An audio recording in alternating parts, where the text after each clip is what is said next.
हरिओम. सद्गुरु ओम मालती आई की जय. व्रजभूमीतील भक्त कथा मालेत मी अनुप्रिता थत्ते तुम्हा सर्वांचं स्वागत करते. या कथामालेतली 67वी कथा आज आपण ऐकूया. बाकीच्या कथांपेक्षा तशी थोडीशी मोठी आहे मागच्या कथेपेक्षा, आणि ह्या कथेमध्ये बरीच पात्र पण आहेत. वृंदावन येथे एक धोबी गल्ली नावाची गल्ली आहे आणि तिथे दतिया कुंज नावाचा एक भाग आहे. त्याच्यामध्ये असलेल्या एका कुटीत श्री गोपालदास बाबाजी राहत होते. हे गोपालदास बाबाजी अत्यंत विरक्त आणि मोठे प्रभावशाली महात्मा होते. श्रीमद भागवत पुराण, रामायण आणि भक्तमाल या सर्वांची कथा ते अतिशय सुंदर प्रकारे सांगत असत. त्यांची वाणी ही अतिशय ओजस्वी होती आणि त्यांच्या प्रभावामुळे न जाणे कित्येक लोकांच्या जीवनामध्ये अत्यंत आश्चर्यकारक असं परिवर्तन झालेलं आहे. म्हणजे जे लोक अडचणीत किंवा साधनेच्या ह्याच्यावर अडखळत असतील, त्यांची प्रगती झालेली आहे. जे नास्तिक होते ते आस्तिक झालेले आहेत. एवढंच नव्हे तर भूतप्रेतांचा सुद्धा त्यांनी उद्धार केलेला आहे. वृंदावनात कुठे ना कुठेतरी त्यांची कथा ही नित्य चालूच असायची. त्यांच्या ह्या कथेला एकदा एक अत्यंत श्रीमंत अशा कुटुंबातील एक युवती येऊ लागली. ही युवती अगदी तरुण 20-22 वर्षाची होती आणि अत्यंत संपन्न घराण्यातली असल्यामुळे तिच्या अंगाखांद्यावरती भरपूर दागदागिने असत. गोपालदास बाबाजी हे खरं तर आतापर्यंत अंध झालेले होते, म्हणजे त्यांची दृष्टी गेलेली होती. मुळात अंध नव्हते ते. त्यामुळं ते कथा सांगताना कशी सांगत होता, तर ग्रंथ कोणीतरी एका दुसरा वाचत असे आणि बाबा त्याच्यावरती विवेचन करत असत. एक दिवस कथा समाप्त होण्याच्या वेळा त्यांनी आपल्या एका शिष्याला विचारलं, की कोणातरी एका घरची संपन्न घरातली अशी बाई येते का कथेला? तिच्या नुपुरांचा ध्वनी माझ्या कानावर येतो. तेव्हा एकाने उत्तर दिलं, की ती हंसराज यांची पत्नी आहे.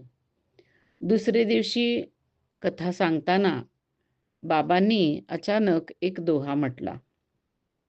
गहना बेचो साधुजी माओ, यह तन दुख को भांडो, जन्म जन्म गधैया होगी, राम भजोरी रांडो.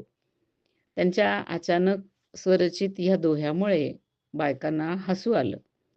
कुणी कुणी बायका टिप्पणी करत म्हणाल्या, बाबा आता म्हातारे झाले बरं का, म्हणून आता शिव्या द्यायला लागलेत.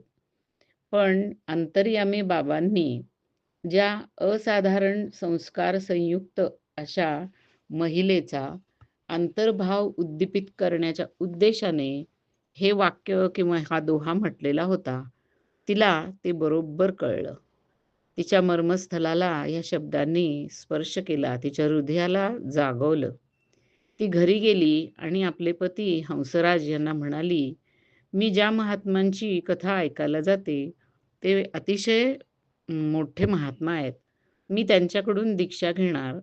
माझे सगळे दागिने विकून मी साधू सेवा करणार आणि विरक्त होऊन ह्या देहाने निरंतर भजनामध्ये रत राहून मी जीवनाचं सार्थक करून घेणार आणि तुम्हीही तसंच करा.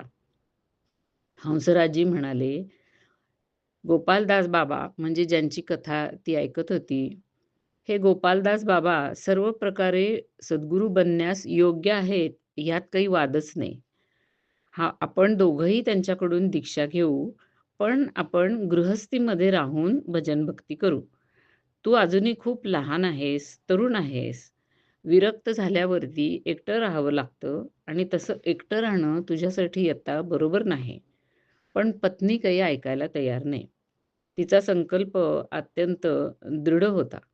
त्यामुळे आपण दोघे विरक्त वेश घेऊ, म्हणजे आपण संन्यास घेऊ आणि भजन भक्ती करू. याच्यासाठी ती दररोज हंसराजजी यांना विनवीत असे आणि वारंवार हेच त्यांना सांगत असे. मग शेवटी तिने श्रीकृष्णांची प्रार्थना करायला सुरुवात केली. श्रीकृष्णांना ती म्हणत असे, "हे प्रभू, एक तर मला आता ह्या दुनियेतनं तुम्ही घेऊन जा, नाहीतर माझ्या पतीचं मन तुम्ही बदला. मला आता या गृहस्थीच्या जंजाळात, या चिखलात राहायचं नाहीये. मला आता विरक्त होऊन तुमची सेवा करायची आहे, तुमची भजन भक्ती करायची आहे." आता हंसराजजी मोठे धर्मसंकटात पडले. भक्तिभाव तर त्यांच्यामध्येही अगदी परिपूर्ण होता, त्यात कुठेही कमी नव्हती. म्हणून तर लखनौच्या लखनौ गाव सोडून ते इथं राहायला आलेले होते. वास्तविक त्यांचा जन्म लखनौच्या जवळ काकोरी नावाच्या एका गावामध्ये एका अत्यंत धर्मनिष्ठ अशा कुटुंबात, कायस्थ परिवारात झालेला होता. सन 1859 मध्ये त्यांचा जन्म झालेला होता. जन्मापासूनच त्यांच्यामध्ये भगवत भक्तीचे अत्यंत प्रबल संस्कार दिसत होते.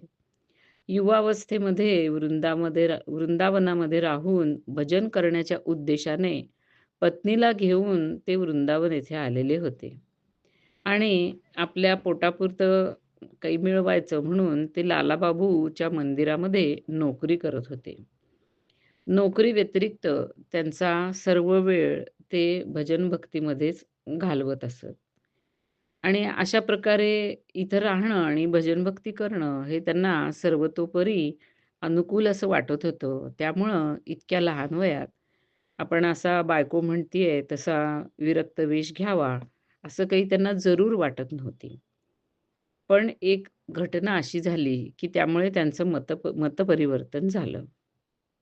ते लालाबाबूच्या मंदिरामध्ये नोकरी करत होते आणि आपण लालाबाबूंची कथा ऐकताना हे माहिती करून घेतलंय, की लालाबाबूंनी त्या वृंदावनाच्या आसपास बऱ्याच मोठ्या प्रमाणावरती जमिनी खरेदी केलेल्या होत्या आणि त्या जमिनी त्यांनी काही कुटुंबांना कसायला दिलेल्या होत्या आणि त्यांच्याकडून जमिनीच्या साऱ्याच्या स्वरूपामध्ये जे काही पैसे येत, त्याच्यावरती ह्या मंदिराचा खर्च चालत असे. अशीच नंदगाव येथील एक मंदिराची जमीन एका कुटुंबाला दिलेली होती. ते कुटुंब गवळ्याचंच होतं. पण बरेच दिवसात त्यांनी जमिनीचा सारा भरलेला नव्हता, ज्याला लगान म्हणतात. ते लगान वसूल करण्याच्या उद्देशाने त्याच्यावरती जप्तीचा हुकूम घेऊन या हंसराजजींना तिथे जावं लागलं. हुकूम त्यांनी बजावला. घरातलं सगळं सामान त्यांनी जप्त केलं. त्याबरोबर त्या घरातली जी एक कन्या होती, जी माहेरपणाला आलेली होती, तिचे सगळे दागिने पण त्यांनी जप्त केले. आता जप्ती आल्यामुळं घरातल्या सगळ्या स्त्रिया, लहान मुलं हे सगळेच रडू लागलेले होते. त्या ग्वारीयाची मुलगी ती, जी लग्न होऊन खरं तर दुसऱ्या घरी गेलेली होती. ती या हंसराजींच्या जवळ आली आणि म्हणाली, "पिताजी, मी तर माझ्या वडिलांना भेटायला इथं आलेले होते. तुम्ही माझे सगळे दागिने जप्त केले. आता मी माझ्या सासरी कशी जाऊ? मी त्यांना कसं तोंड दाखवू?" तिचं त्या सगळ्यांचं ते रडणं आणि त्या मुलीची ती अगतिकता पाहून हंसराजजींचं हृदय पागळलं. आधीच एका संताचं हृदय ते. आपला नोकरीतला एक काम म्हणूनच ते तिथं गेलेले होते.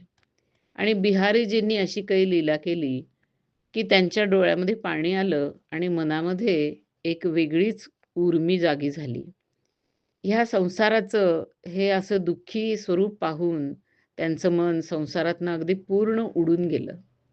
आपल्या नोकरीचा विचार न करता त्यांनी त्या गवळ्याचं जप्त केलेलं सगळं सामान त्याला परत दिलं आणि ते या आपल्या घरी परत आले. त्याच दिवशी मंदिरातील नोकरीचा त्यांनी राजीनामा दिला आणि हे सगळं करून यायला त्यांना जवळ-जवळ 11 वाजले. अजूनही आपला पती का आला नाही म्हणून पत्नी म्हणजे ही गोपालीबाई चिंता करत बसलेली होती आणि बिहारीजीला प्रार्थना करत होती. आता तिला कुठे माहीत होतं, की बिहारीजीने तिची प्रार्थना ऐकूनच काही एक शुभ घटना घडवलेली आहे आणि तिचा हा शुभ संकल्प पूर्ण होईल अशी व्यवस्था केलेली आहे, अशी रचना केलेली आहे आणि त्यामुळेच आपल्या पतीला घरी पोहोचायला उशीर झालेला आहे, हे तिला माहीत नव्हतं.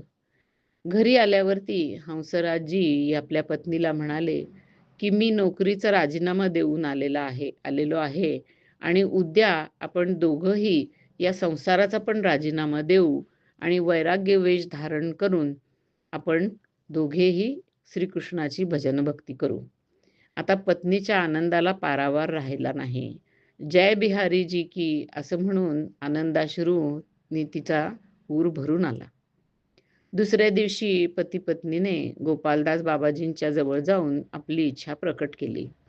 बाबाजी म्हणाले, "अरे, तुम्ही अजून दोघं खूप लहान आहात. त्यामुळं तुम्ही नुसतीच दीक्षा घेऊन घरीच राहून भजन केलंत तर जास्त बरं आहे." पण जेव्हा त्यांनी पाहिलं, की हे दोघंही हे काही ऐकायला तयार नाहीत आणि दोघांचा निश्चय अत्यंत दृढ आहे, तेव्हा त्यांनी दोघांनाही विरक्त वेश दिला. पतीचं नाव हंसदास असं ठेवलं आणि पत्नीचं नाव गोपालीबाई असं ठेवलं. हंसदास यांना बरसाना येथील साक्री खोरा या भागाच्या जवळ विलासगड येथे राहून भजन करण्याची आज्ञा दिली आणि गोपालीबाईला गोवर्धन येथे हाती दरवाजा या भागाच्या जवळ एका खोलीमध्ये राहून भजन करण्याची आज्ञा केली. गोपालीबाईने आपले सगळे दागिने विकून टाकले आणि ते सगळं धन साधू सेवेमध्ये खर्च केलं. मग गोवर्धन येथे जाऊन मधुकरी मागून ती जीवननिर्वाह करत भजन भक्तीमध्ये रमून गेली. हंसदासजी यांच्या वडिलांना जेव्हा कळलं की आपला मुलगा आणि आपली सून या दोघांनीही विरक्त वेश धारण केलेला आहे, तेव्हा त्यांना एकदम धक्का बसला. ते गडबडीने ताबडतोब वृंदावनला आले. ते स्वतःसुद्धा अत्यंत भक्तिभाव संपन्नच होते आणि तेच तर संस्कार घेऊन हंसदासजी जन्माला आलेले होते. त्यांनी रीतसर गोपालदास बाबाजींचं दर्शन घेतलं आणि त्या दर्शनातच त्या गोपालदास बाबाजींचा इतका प्रभाव या हंसदासजींच्या पित्यावरती पडला, की यांना समजावायला आलेला हा वडील आपणच विरक्तीच्या आणि कृष्णाच्या भक्तीच्या रंगामध्ये रंगून गेला. त्यांनी सुद्धा गोपालदासजी यांच्याकडून विरक्त वेश घेतला आणि त्यांच्या आज्ञेने ते संकेत या स्थळी भजन भक्ती करू लागले. त्यांचं नाव गोपालदासजी बाबांनी श्री राधिका दास असं ठेवलं. अशा प्रकारे एका पाठोपाठ एक तिघे जण संन्यास घेऊन भजन भक्ती करू लागले. ही जी गोपालीबाई होती, तिचे वडील लखनौ येथे राहत होते आणि ते मॅजिस्ट्रेट होते. म्हणजे चांगले श्रीमंत आणि अगदी सुशिक्षित असे होते. त्यांना जेव्हा कळलं, की आपली मुलगी, आपला जावई यांनी विरक्त वेश धारण केला, एवढंच नाही तर आपले व्याही त्यांना समजावायला गेले आणि त्यांनाही त्या साधूजीने बाबाजी बनवून टाकले. तेव्हा ते अतिशय संतापले. तडातडा ते वृंदावन येथे आले. त्यांनी गोपालदासजी बाबाजींची भेट घेतली आणि ते त्यांना वाटेल ते बोलले. एवढंच नव्हे तर त्यांनी या गोपालदासजी बाबाजींना "मी तुम्हाला कैदेत पाठवीन" अशी सुद्धा धमकी दिली. गोपालदास बाबाजी शांतपणे त्या मॅजिस्ट्रेटचं सगळं बोलणं ऐकून घेत होते. ते अगदी चुपचाप आणि शांत बसलेले होते. खूप बोलल्यानंतर रागाचा पारा थोडासा कमी होऊन जेव्हा त्या गोपालीबाईंचे वडील थोडेसे गप्प झाले, तेव्हा अगदी शांतपणाने हसत, प्रेमाने त्यांच्याकडे बघत आणि अतिशय गोड आवाजामध्ये गोपालदास बाबाजी बोलू लागले. ते म्हणाले, "मॅजिस्ट्रेट साहेब, तुम्ही मला अगदी जरूर तुरुंगात पाठवा. माझ्यासाठी तर हा संसारच एक तुरुंग आहे आणि मी तर म्हणतो, की ह्या संसार नावाच्या जेलपेक्षा तुम्ही जी पाठवणार आहे ना, ती जेल जास्त चांगली आहे. ह्या संसारच्या जेलमध्ये मला स्वतःला जाऊन मधुकरी मागून अन्न मिळवावं लागतं. तुमच्या तिथे तर बसल्या जागी न मागताच सगळं मिळतं. पण तुम्ही मला रागाने जे बोलला ते योग्य नाही किंवा तुम्हाला माझा राग जो आलाय ते योग्य नाही. तुमचं काम आहे लोकांना तुरुंगामध्ये पाठवणं आणि माझं काम आहे लोकांना संसाराच्या तुरुंगातून सोडवणं. या संसाराच्या तुरुंगामध्ये आपण सर्व अनादी कालापासून बंदी बनून राहिलेले आहोत आणि निरनिराळ्या प्रकारच्या यातना, दुःख आपण अज्ञानामुळं भोगतो आहोत. ज्या दिवशी आपल्याला ज्ञान होईल आणि आपला दृष्टिकोन बदलला जाईल, त्यावेळेला आपल्याला खरं काय आहे ते कळेल आणि तुमचंही तसंच होईल. ज्यावेळेला तुम्हाला समजेल, की हा संसार म्हणजे सुखाचं स्थान नसून हे खरोखरी एक बंदीशाळा आहे. त्यावेळेला तुमची मुलगी, तुमचा जावई यांच्यासारखाच तुम्ही विचार कराल. तुमच्या जावयाने आणि तुमच्या मुलीने खरं तर ह्या जेलमधून सुटका करून घेतलेली आहे आणि ते आता त्या मुक्तीच्या मार्गावरती चाललेले आहेत.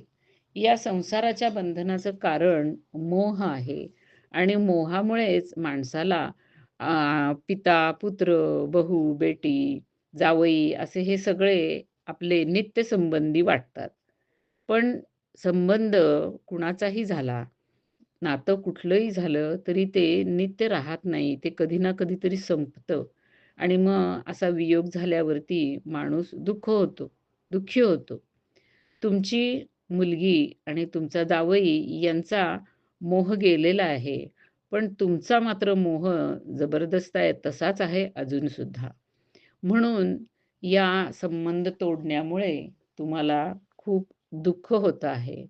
सांसारिक संबंध हे खरं तर रेल्वेगाडीत बसलेल्या यात्रेकरूंसारखे असतात. जोपर्यंत त्या डब्यामध्ये आपण बसलेला असतो, तोपर्यंत एक यात्रेकरू हीच एकमेकांशी आपली नात्याची हेच आपलं एकमेकांशी नातं असतं. ज्याचं कुणाचं स्टेशन येईल, तो आपलं स्टेशन आल्यावरती उतरून जातो. मग दुसऱ्या यात्रींना असं म्हणता येतं का, की तो आधीच का उतरला? अजूनही गाडी पुढे चाललेली आहे. ज्याला तुम्ही आपली मुलगी आणि जावई असं म्हणता, त्यांची ही संसाराची यात्रा संपलेली आहे. त्यांना आपलं गंतव्यस्थान काय आहे हे समजलेलं आहे आणि त्या ठिकाणी जाण्यासाठी ते ह्या संसार नावाच्या गाडीतून उतरून गेलेले आहेत. खरी तर गोष्ट अशी आहे, की या सगळ्यात तुम्हाला राग यायचं काहीच कारण नाही. संसारिक सगळे जीव हे त्या रेलगाडीमध्ये बसलेल्या उन्मादग्रस्त अशा यात्रीच्या प्रमाणे आहेत.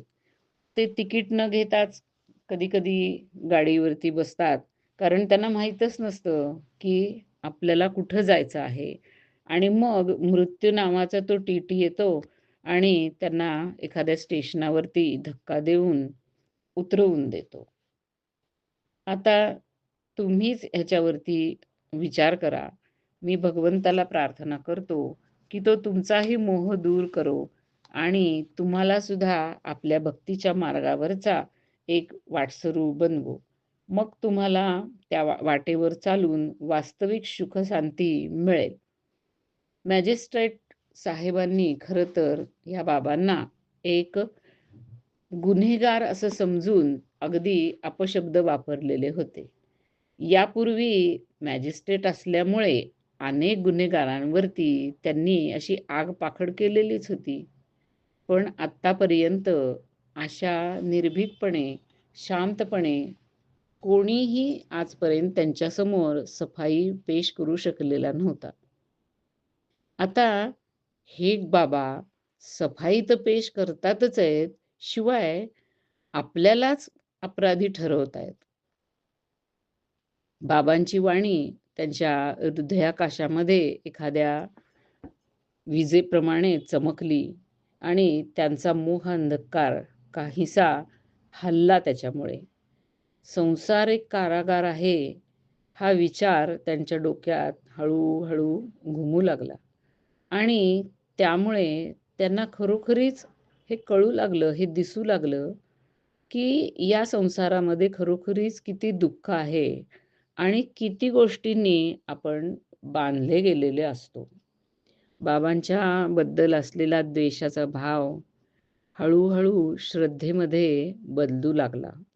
ते काही दिवस वृंदावनातच राहिले आणि वृंदावनात राहून आपण काही दिवस बाबांचा सत्संग करू आणि त्यांच्या म्हणण्याचं काय इंगित आहे, खरं आहे का हे सगळ्याचा आपण विचार करूया असं त्यांनी ठरवलं. रोजच ते बाबांचं प्रवचन, कथा ऐकायला येऊ लागले आणि त्या कथेचा त्यांच्यावर इतका परिणाम झाला, की त्यांच्या हृदयामध्ये परिवर्तन झालं. ते इतक्या मोठ्यावर प्रमाणावर झालं, की एक दिवस बाबांचे चरण पकडून ते रडू लागले. आपल्या अश्रूंनी त्यांनी बाबांचे चरण धुवून टाकले आणि ते म्हणाले, "बाबा, मी खरोखरीच खूप मोठा तुमचा अपराध केलेला आहे. तुम्ही मला क्षमा करा आणि माझ्यावर सुद्धा तुम्ही अशी कृपा करा, की ज्यामुळे ह्या भवबंधनातून मी मुक्त होईन आणि मला सुद्धा राधाकृष्णांच्या चरणांची प्राप्ती होईल." बाबांनी खरोखरीच त्यांच्यावर लगेचच कृपा केली आणि बाबांकडून दीक्षा ग्रहण करून तेही वृंदावनामध्ये राहून भजन करू लागले. एकाच परिवारातील 4 जणां 4 जणांनी अशी एकापाठोपाठ एक दीक्षा घेणं, अशी एक मोठी अद्भुत घटना त्या व्रजभूमीमध्ये घडली आणि तिची चर्चा सगळीकडे होऊ लागली. पुढे या सर्व सदस्यांचं वैराग्य, तितिक्षा आणि भजनामधली त्यांची रुची ही एक अभूतपूर्व असं उदाहरण बनून राहिली. आता यापुढील कथेमध्ये आपण हंसदासजी आणि श्री गोपालीबाई यांनी साधना कशी केली आणि नंतर त्यांच्या हातून कसे चमत्कार झाले याबद्दल ऐकूया. हरिओम.